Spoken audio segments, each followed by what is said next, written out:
문화재하고 우리나라에서 문화재에 대한 인식, 그게 어떻게 제도, 법 뭐 이런 게 어떻게 도입이 됐고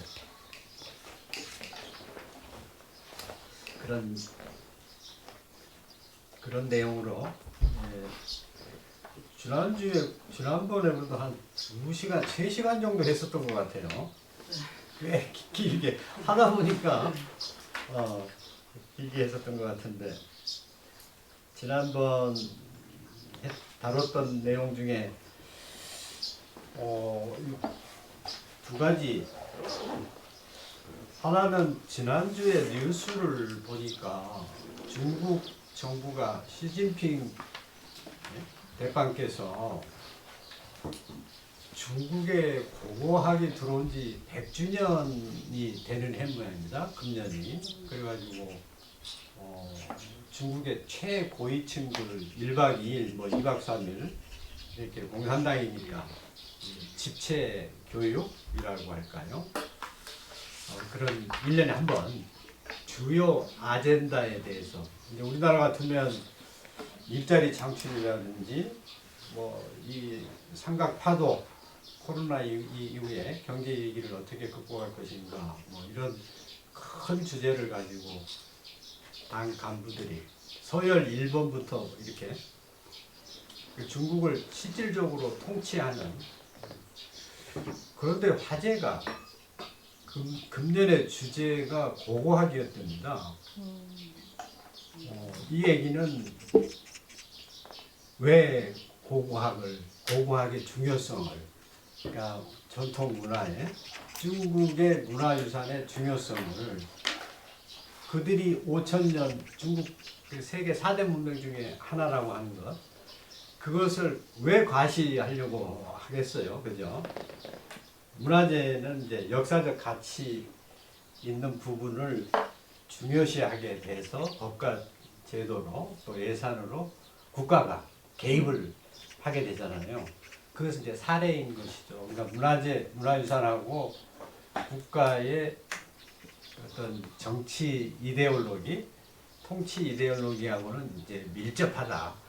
오늘 수업하게 될 해방 이후에 문화재 보호 역사를 보면은 우리나라도 박정희 정권 때 똑같은 코스를 밟는 거거든요.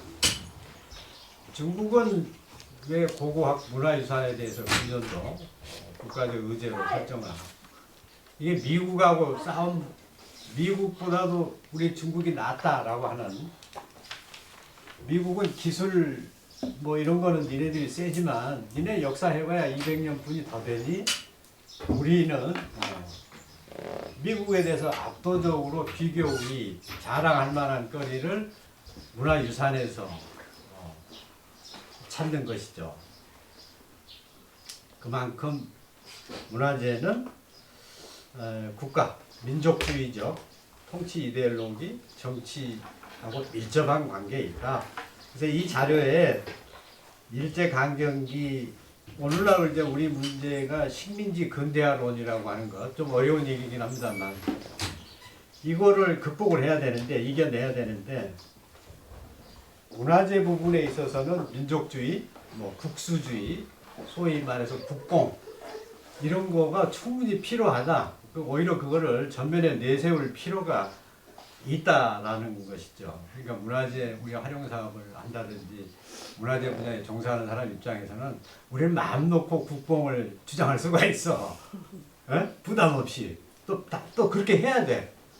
그렇게 해야만이 되는 영역이 문화재 분야다라고 생각을 합니다. 현재 우리 특히 이번 보수 정권이 이제 등장함에 따라서 우려되는 게 식민지 근대화론이라는 것은 일제강점기 36년 덕에 우리나라가 덕봤다라는 거예요. 우리 조선반도가 근대화가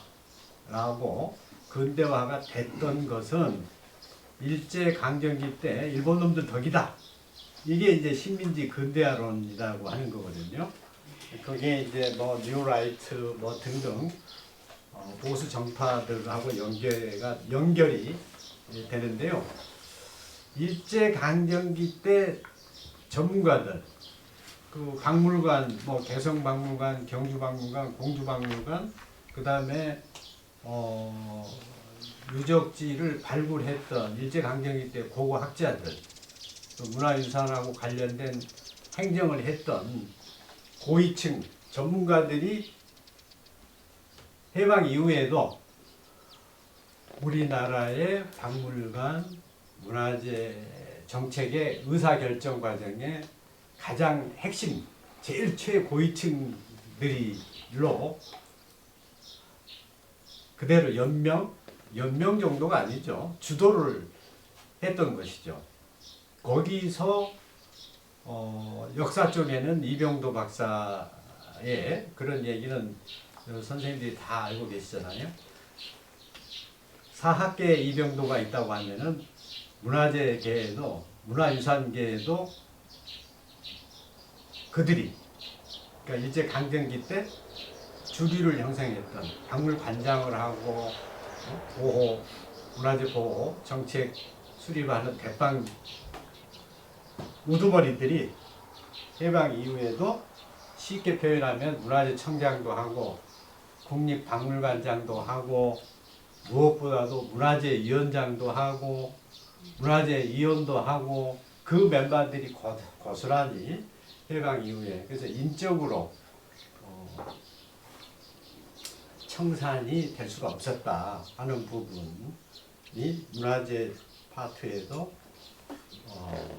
똑같은 현상이 보이고 있다. 근데 그것을 어떻게 극복할 것인가? 이게 극복을 하려면은 이제 두 가지인데요. 하나는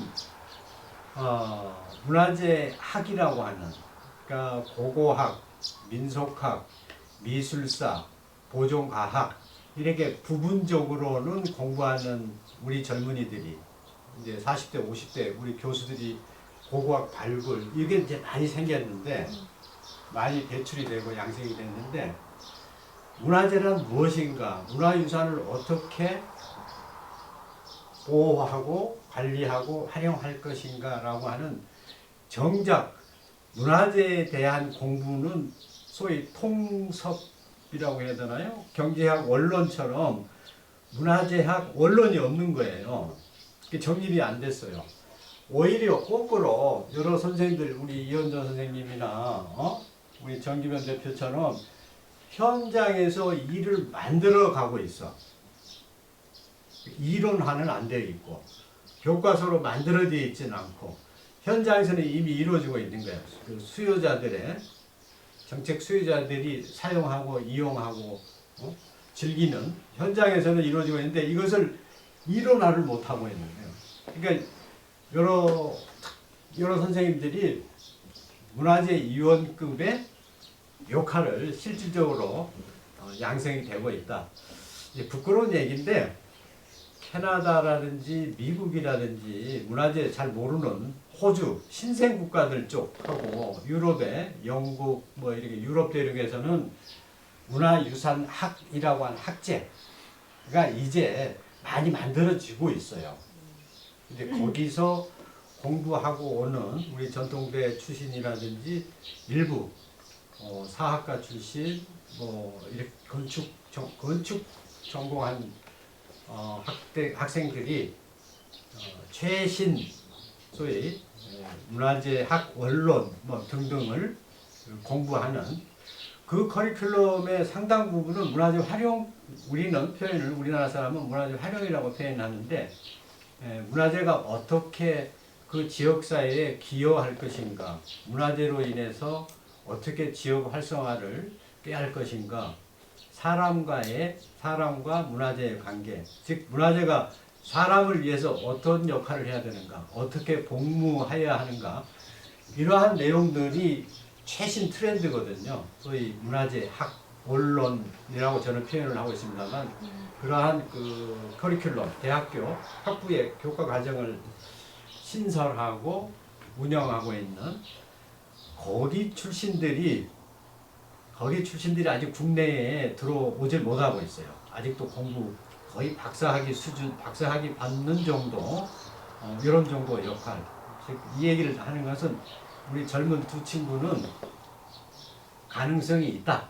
필드에서 경험을 쌓고 또 이론적으로 이론을 잠깐 가서 공부하고 학위, 석사학위, 박사학위 딱 따면은 완전히 이미 없어 아직 국내 한국에는. 응?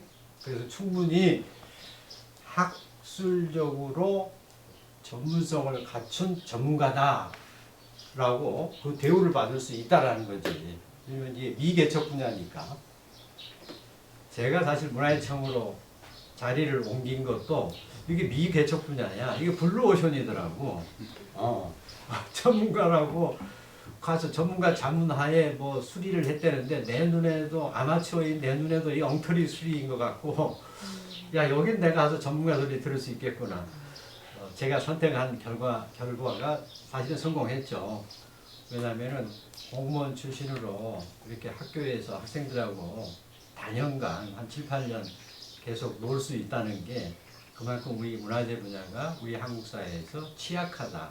한국 사회에서만이 아니고 모든 나라에서 지금까지는 어떻게 잘 보존할 것인가, 원형을 어떻게 잘 관리할 것인가 여기에 포커스가 있었다고 하면 지금은 아까 얘기했죠. 문화재로 인해서 우리 지역 사람들이 어떻게 행복하게 만들어줄까. 이게 이제 토픽이 중심이 되어 있기 때문에 이 얘기가 옆으로 샜네요. 여하튼 문화재 분야에서는 국뽕을 진작 두려워할 필요가 없다. 국뽕을 자꾸 키워야 된다. 왜? 아니 시진핑도 하고 있거든. 그죠? 우리는 중국의 사례를 보면서 문화재가 이러한 역할, 중요한 역할을 하고 있구나라고 하는 것을 해방 이후에 우리나라에 있어서의 보호 역사를 살펴보면 공감이 갈 것으로 기대가 됩니다. 자, 45년도 8월 15일 날 갑자기 해방이 됐죠. 그때 우리나라를 통치를 누가 했죠? 미국 군인들이 누구죠? 미 군정장관이 누구였지? 우리나라에? 군정 총독이 누구였죠? 하지였던가? 정기권 대표 누구였지? 미군정 총독이?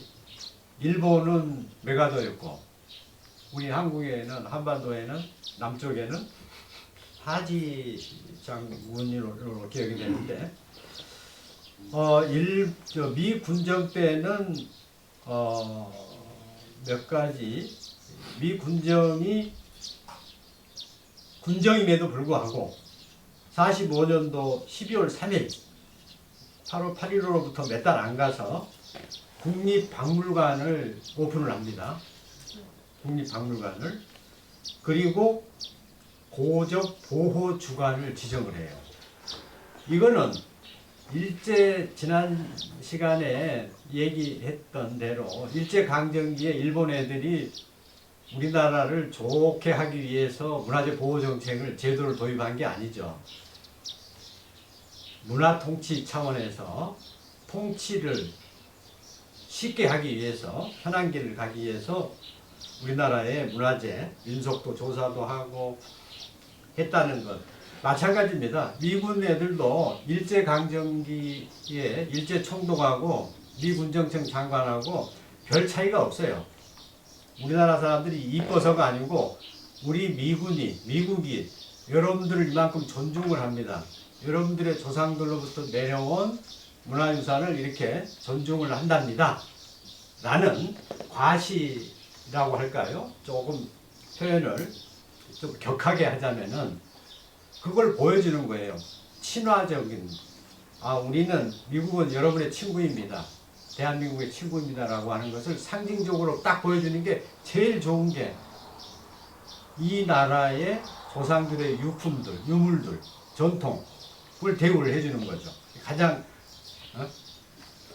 경제성이 높은, 효율성이 높은 정책인 것이죠. 그러한 일환으로 문화재 복원 사업도 해요. 돈도 없던 시절에 탑골공원의 석탑을 그 다음에 경복궁 안에 있던 이순신 장군 기념비를 전라도 해남으로 원위치로 그만큼 여러분들을 존중합니다. 여러분의 역사를 존중합니다. 라고 하는 신호를 보내는 거죠. 미군정기의 이제 두 가지 조금 부정적 측면. 우리는 국제 외국에 있는 우리 문화재 환수를 해야 된다는 게 우리 숙제 아닙니까? 절대 과제죠.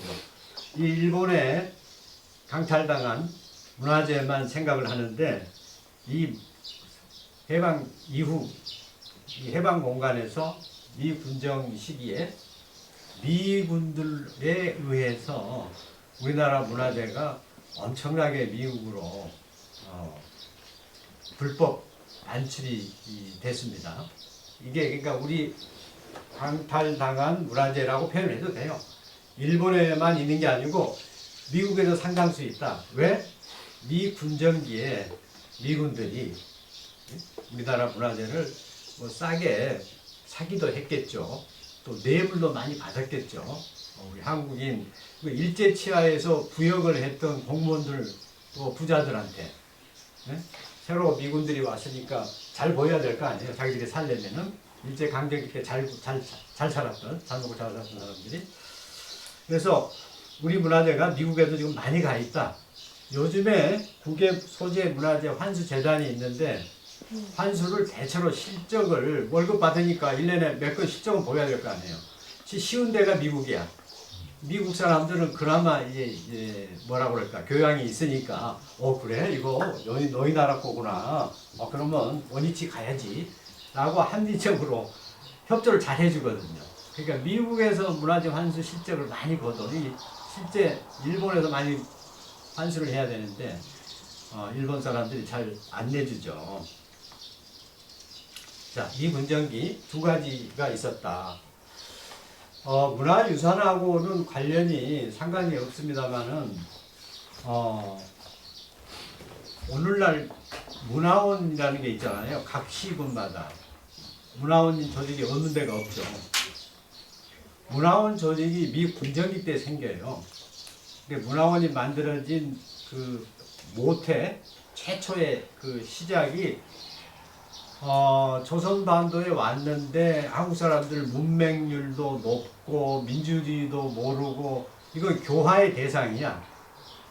그래서 어떻게 교화를 시켰겠어요? 미개인들을 대상으로 어떻게 미군정 잘 통치를 협조할 수 있도록 말을 잘 듣도록 민주주의를 알려주고 어떻게 수단이 뭐가 있겠어? 제일 강력한 수단이 우리 젊은 친구들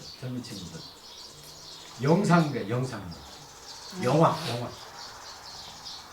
근데 영화를 막 시궁으로 돌아다니면서 영화를 틀어주는 거예요. 그래서 낮에 들판에서 일하셨던 농부들, 응? 아저씨 아줌마들 할머니 할아버지들 마을 회관으로 모아놓고 영화를 틀어주는 거예요. 영화. 미국의 삐까번쩍한 와 완전 선진국이구나. 완전 저기는 천국이네. 등등을 미국의 문화를 민주주의 문화를 이런 거를 소위 이제 세뇌 공작하는 거지. 북한의 김정일 정권이 최은희 신상옥 감독 북한에서 납치했잖아요.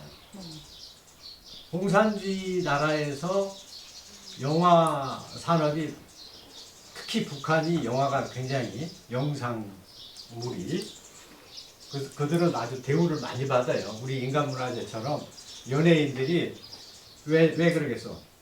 통치, 선전, 선동의 제일 강력한 기재, 강력한 수단이기 때문에 영화 제작 등등.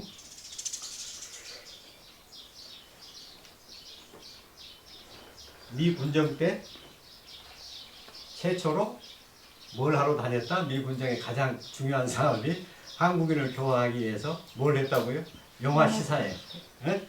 마을 시군으로 돌아다니면서. 그게 문화원의 모태. 오늘날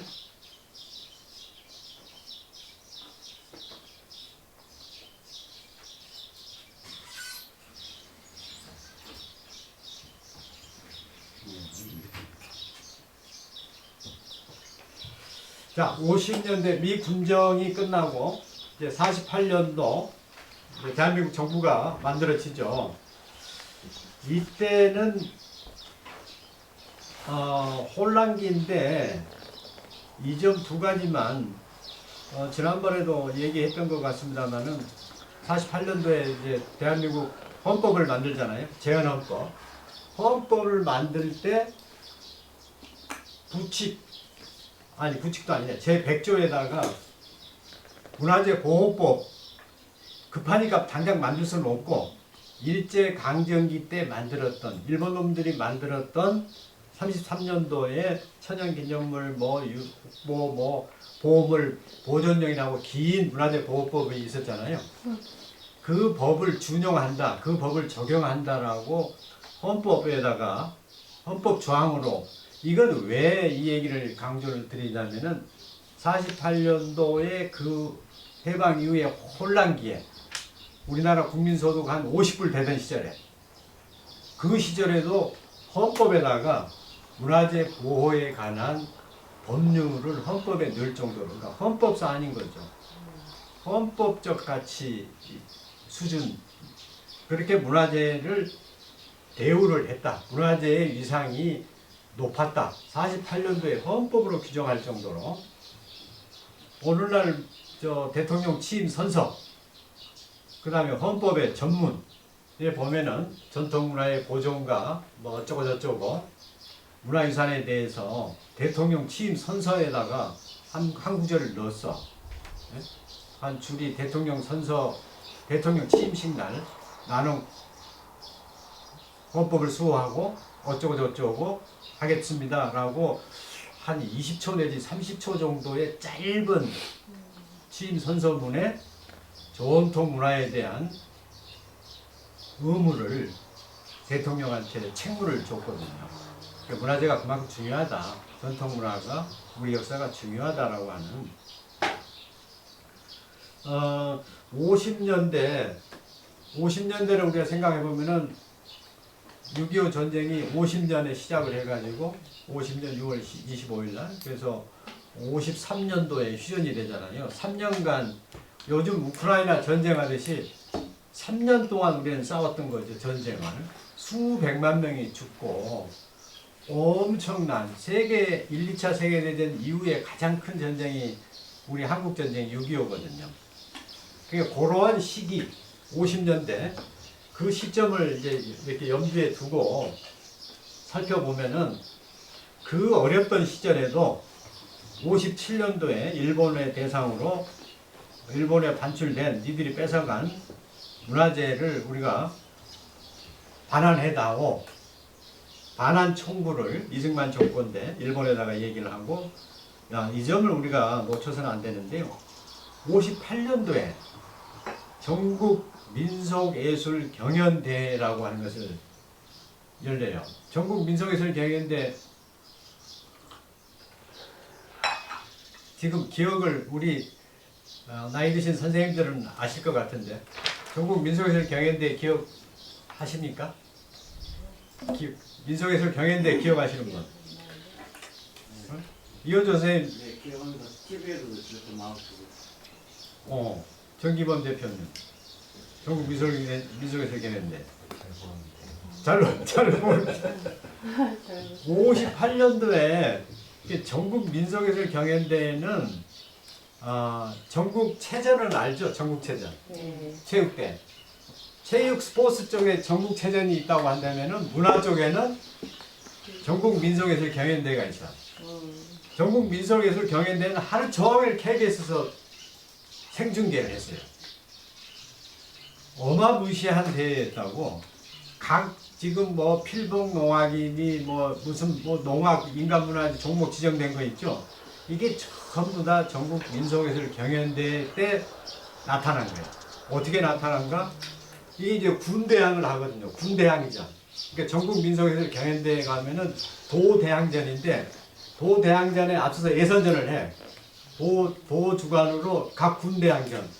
그러면 이제 군대항전 대표 선수는 군수 주관 하에 각 마을 면 단위로 대항전을 해. 내부 예선전을. 전국 노래자랑처럼. 그럼 면 단위에 우리 필봉면, 우리 농악 이게 좀 독특해. 우리 뭐 탈춤 요거 가지고 이래가지고 내려 쭉 전달 100% 100년 전에 완벽한 상태로 남아있는 케이스도 있겠지만 대부분은 한 20, 30%는 이제 없어진, 그 다음에 약간의 창의력을, 창조력을 가미해가지고 덧붙여서 각색도 좀 하고 일종의 또 무대 공연화 해야 될 거 아니에요. 응? 원래 동네에서 농악대 동네에서 골목 다니면서 농악 치고 넓은 운동장이라고 해봐야 뭐죠? 느티나무 있는 당산나무 아래 약간의 뭐 공터, 마을에 공터가 얼마나 컸겠어. 그게 막 이제 운동장 체육 종합 운동장 이런 데서 큰 데서 하니까 일종의 공연의 TV 카메라에 보일 수 있도록 노출이 딱 자기 작품이 심사위원 선생님한테 점수 따기 하끔 해서 옷도 컬러풀하게 이게 약간의 변색이 변질이 있을 수밖에 없는데 여하튼 오늘날 무형문화유산이라고 하는 것이 전국민속예술경연대회를 계기로 해서 그 대회가 있었기 때문에 오늘날 우리 무형문화유산을 많이 건질 수가, 우리가 보존을 할 수가 있었다. 민속예술경연대 무형유산을 제가 이렇게 자꾸 강조해서 얘기하냐면요, 세계 어느 나라에서도 무형유산 보호제도로 대한민국 최고 넘버원, 대한민국의 무형문화유산 보호제도를 부러워해요. 이거는 우리나라가 문화유산 정책 제도 전부 다 일본 거 카피했잖아요. 일본 놈들도 없어. 일본 놈들도 우리나라의 무형유산, 무형문화유산을 국가가 법으로 제도적으로 뭐 인간문화재 지정해가지고 뭐 이렇게 하는, 이거는 일본보다 우리가 앞서 있어요. 일본도 부러워하는 무형유산 부분이 우리가 자부심을 가져도 좋다. 세계적으로 앞서가는 분야이기 때문에 특히 이제 우리 선생님들이 이제 문화적 활용 쪽 하시는 입장에서 건조물, 그다음에 거기에 우리 같은 무형유산, 민속적 요소를 어떻게 잘 살려서 반영을 하는가 하면은, 잘하면은 민속예술 경연대회로 인해서 우리 무형문화재, 인간문화재들이 뭐 필봉농악, 이 근처에 농악이 뭐가 있죠? 자꾸 필봉농악군이 생각이 안 나죠. 결성농협. 결성농협도 한번 문화원장님 한번 뒤져보십시오. 과거 히스토리, 결성농협가 어떻게 이렇게 온전하게 보존됐어. 이건 전국 민속예술 경연대 덕분이야. 응? 예선전 홍성 군수 주최, 홍성 군수배 뭐 전국 민속예술 경연대에서 결성농협가 나가서 1등하지 않았나? 홍성군에서 1등하지 않았을까 싶네요. 자, 하여간 무형유산을 우리가 굉장히 중요시해야 된다. 무형유산 플러스 민속, 생활문화에 좀 집중하게 되면은 가치도 있고 손님도 많이 끌 수가 있을 것이다.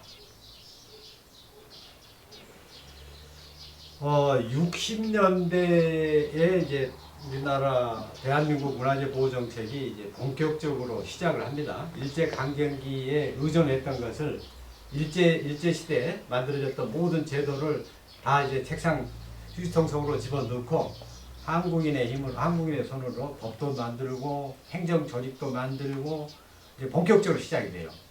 그게 이제 스타트가 61년도, 63년도 3년 동안 남대문 6.25 때 파괴된, 폭격맞은 남대문을 본격적으로 손을 봅니다. 수리공사를 해요. 그 다음에 석굴암, 우리가 오늘날 가서 보는 석굴암으로 정비를 해요. 이거 보면은 이제 우리 없던 살림에 국민소득 100불 시대에 문화재에 세금을 투입해서 보건공사한다는 건 쉽지 않은 거죠. 이제 민족 자존심, 후계졌던 민족 자존심을 살리는 거야. 근데 제1호가 역시나 남대문. 순서도 상징적인 거예요. 우리나라 사람들이 마음속에, 우리나라 백성들의 마음속에서 가장 소중하게 생각하는 것부터 손을 대서 수리를 해야 될 거 아니에요. 그 넘버 2가 석굴암이다.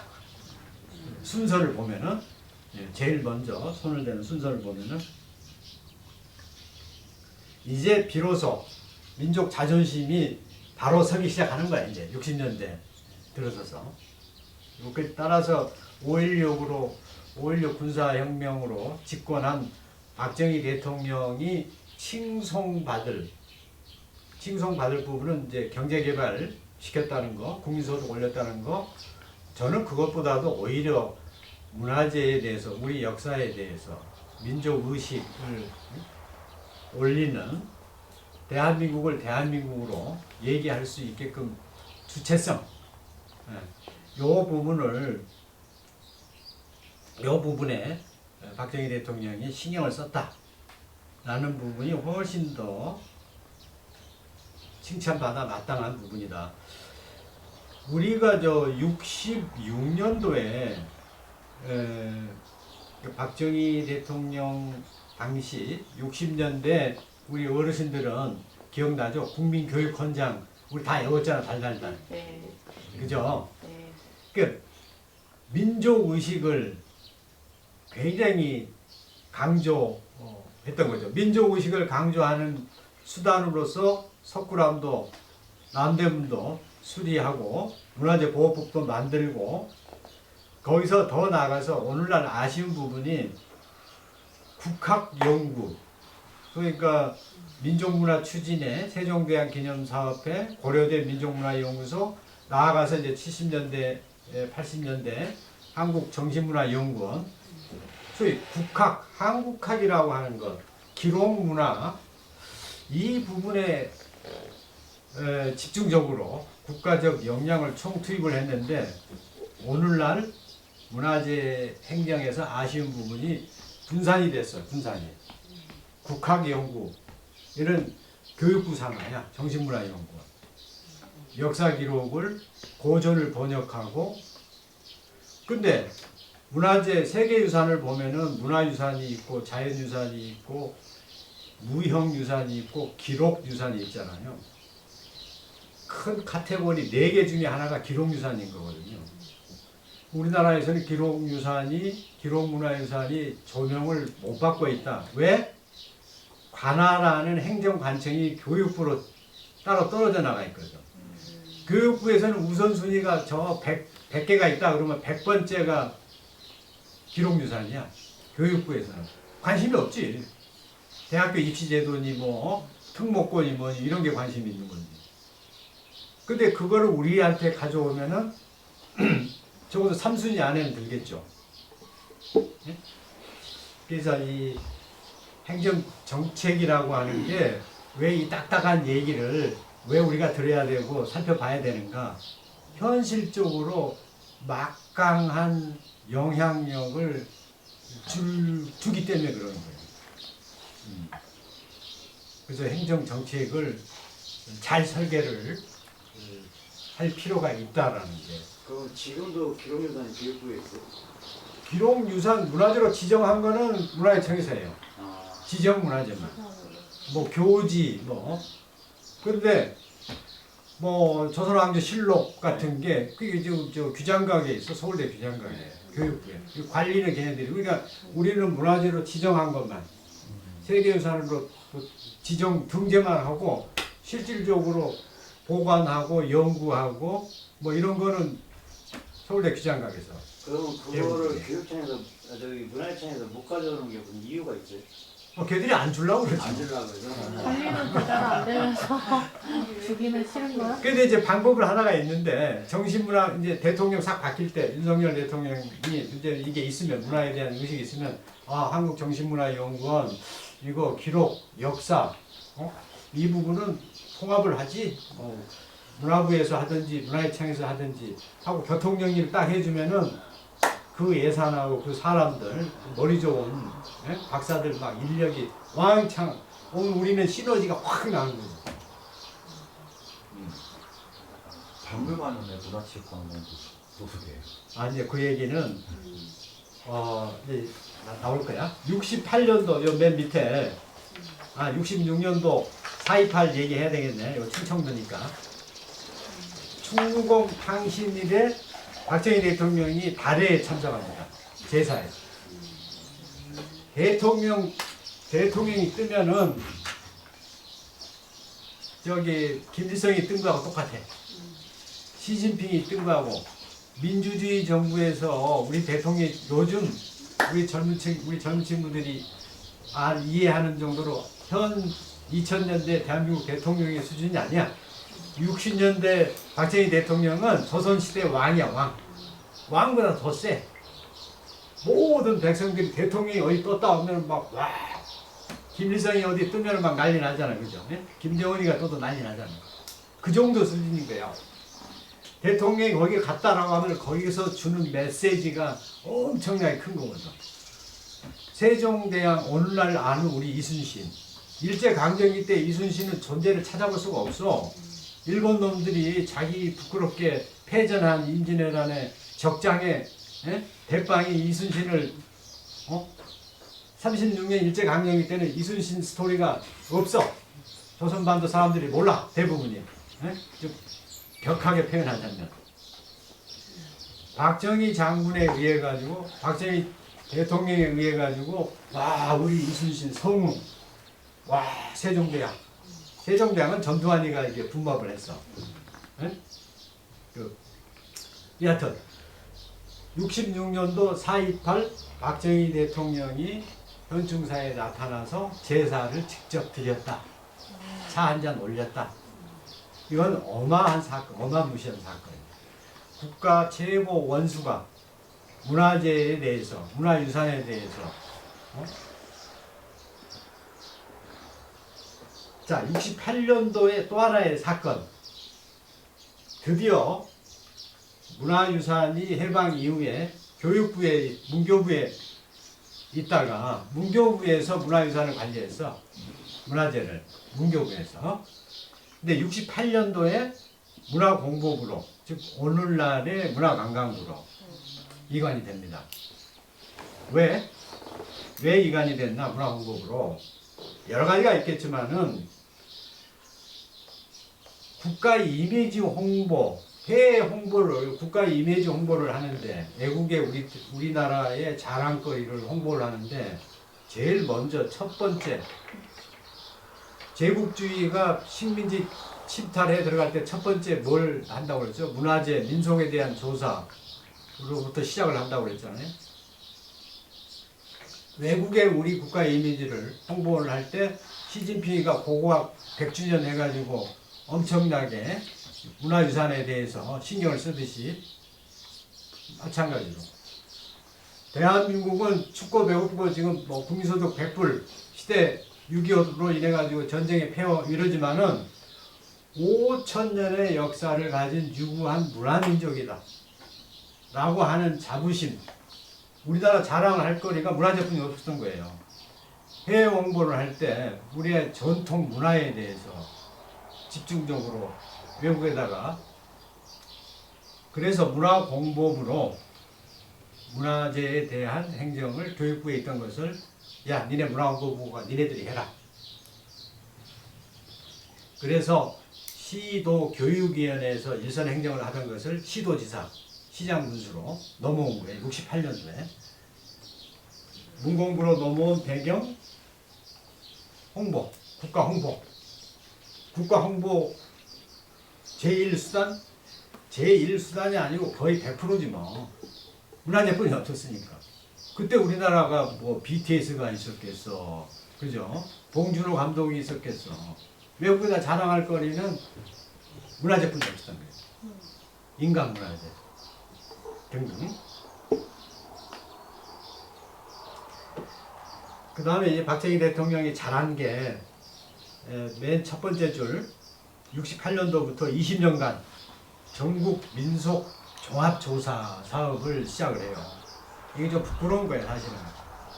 일제 애들이 1890년대, 1900년대 시작을 했던 민속 한국에 대한, 그래서 양학이 문혜요시 뭐 이런 한국 공예, 한국 미술 애호가들이 나오죠. 지들이 조사하다 보니까 너무 멋진 거야. 이건 한국인이 일본 사람들과도 예술적 수준이 너무 뛰어나가지고 한글로 이름도 바꾸고. 자, 전국 민속 종합조사 사업이라고 하는 건 정말 중요하다. 국가가 30년마다 해야 돼요. 사실은 한 세대가 몇 년이죠? 30년이잖아. 그 30년마다 한 번씩은 전국적으로 민속조사를 해야 돼. 오늘날 특히 농경생활문화 완벽하게 조선시대 우리가 어렸을 때 성장할 때 비석착이니 우리가 놀던 고무줄로 넘기 뭐 등등도 이제 민속으로 봐줘야 되지 않을까 싶을 정도로. 여하튼 노래면 노래 완전히 달라졌잖아요, 그죠? 우리 어렸을 때 하던 거 지금 누가 하고 있습니까? 자, 여기서 우리 문화재 활용 사업가들이 해야 될 역할이 우리의 전통 민속 놀이, 노는 문화, 노래 꼭 등록된 지정된 것만이 문화재가 아니잖아요, 그죠? 사회 소비층 젊은 층들이 한옥 카페 얼마나 좋아해. 군산 놀러 가기 얼마나 좋아하고. 요즘 젊은이들은 대단하더라고요. 어제 그 TV 프로그램을 보니까 MBC 보니까 부산의 골목길을 영화배우 젊은 뭐라고 표현하나 아이돌 가수 둘이 골목길을 물론 이제 작가 선생님이 이제 써준 시나리오대로 읊었겠지만 아니 세상에 골목길의 그 정치에 대해서 그 맛에 대해서 와 이거 정말 이쁘다. 응? 뭐 이런 멘트를 날리더라고. 응? 아이돌 가수가 둘이서 그거를 TV를 시청한 젊은 층들이 와 나도 저기 가봐야 되겠다. 자기들의 스타 우상 아이돌 가수가 부산에 뭐 서동이던가 화면으로는 이쁘잖아. 원래 영상으로는 이쁘잖아. 실제 가보면 별거 아니지만. 자, 문화재 활용 사업가들한테 가능성이 높다. 소비자들이 젊은 애들도 좋아하기 시작했으니까요. 우리 소위 추억, 기억.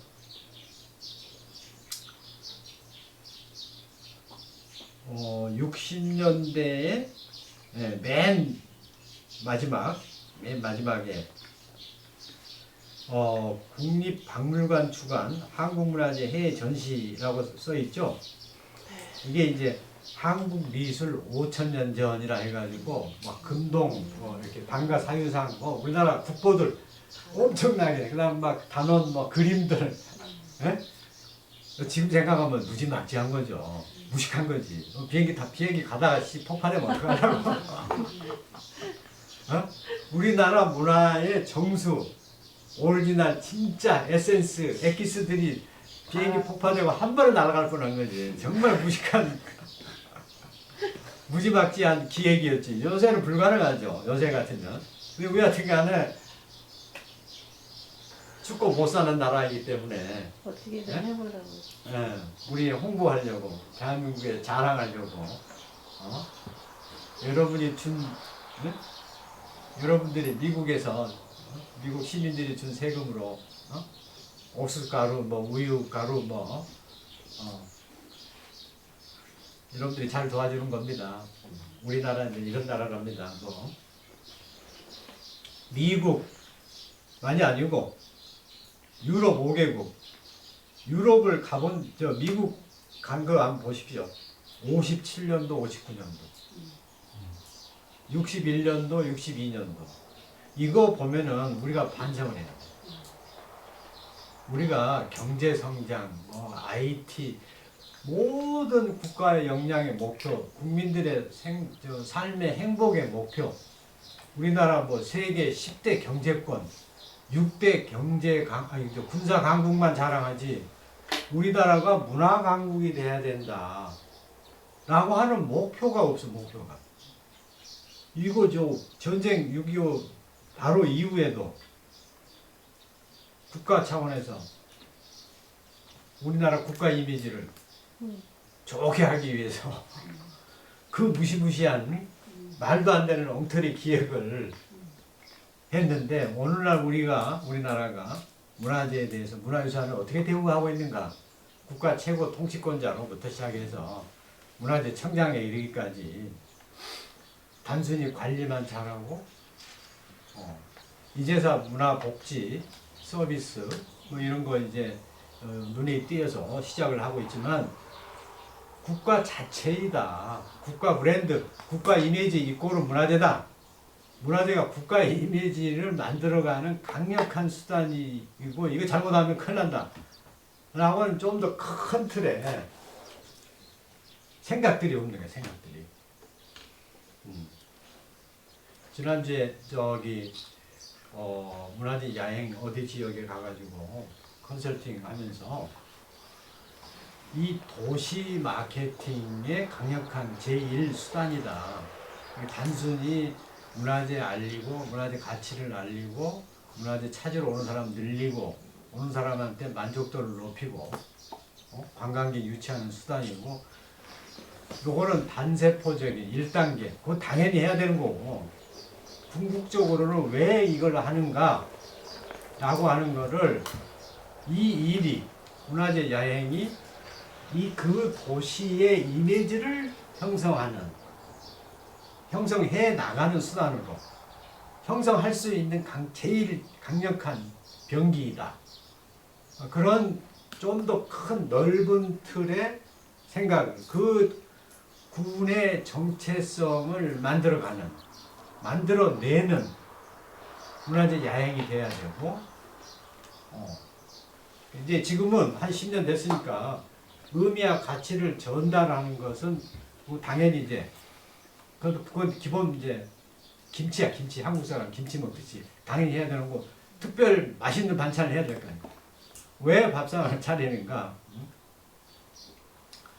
그 군의 정체성, 그 도시, 그 공간의 이미지.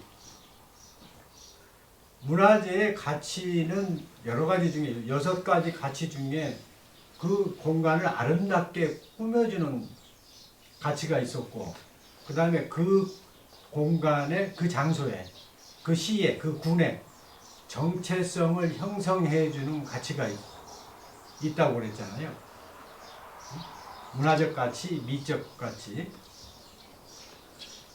우리가 문화재 활용 사업을 하면서 좀 더 큰 틀에 60년대 박정희 대통령 시절을 회상하면서 공부 좀 하자고요. 문화재 하면 뭐 국가 이미지 홍보에 무지막지한 비행기 폭파됐으면 큰일 날 뻔했다. 그거 좀 기억을 생각을 하시면서 우리가 단순히 문화재 교육만 하는 게 아니고 이 홍성군이라고 하는 이미지, 홍성군이라고 하는 브랜드를 차곡차곡 형성해 나가는 긍정적 이미지를, 문화도시 이미지를, 전통 역사, 전통을 사랑하는 이러한 홍성군이구나 라고 하는 그거를 우리가 해내는 중요한 파트를 담당하고 있다. 뭐 이런 생각들을 가지면 조금 더 자부심이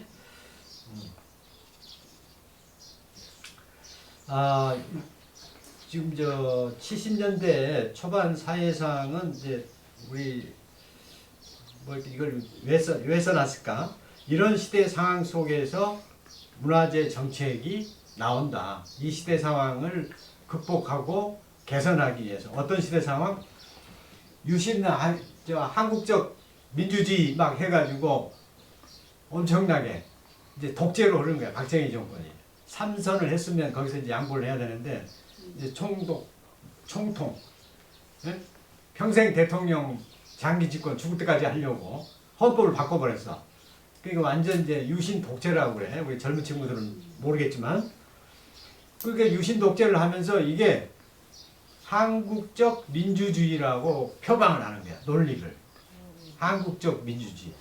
그러다 보니까 한국적인 건 뭐야? 민족 주체성을 강조하게 되고 한국적 민주주의라고 독재 체제를 유지하기 위해서 한국적인 것을 찾는 거야.